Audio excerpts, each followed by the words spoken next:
मी आज करणार आहे बटर पनीर।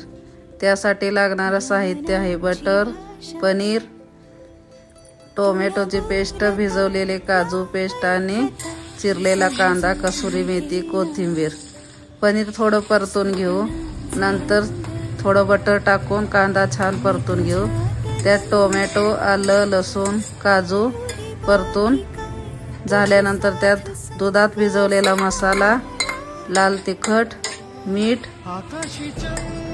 आणि पनीर टाकून गरजेनुसार पाणी टाकून घेऊ आणि छान परतून घेऊ। 10 मिनिट परतून घेऊ। बांधून घे जरा झुला, डोळ्यात तूच साजणी, सुखाचा स्पर्श तू नवा, तुझ्या विना। माझी रेसिपी जर तुम्हाला आवडली तर लाईक करा, शेअर करा, सबस्क्राईब करा।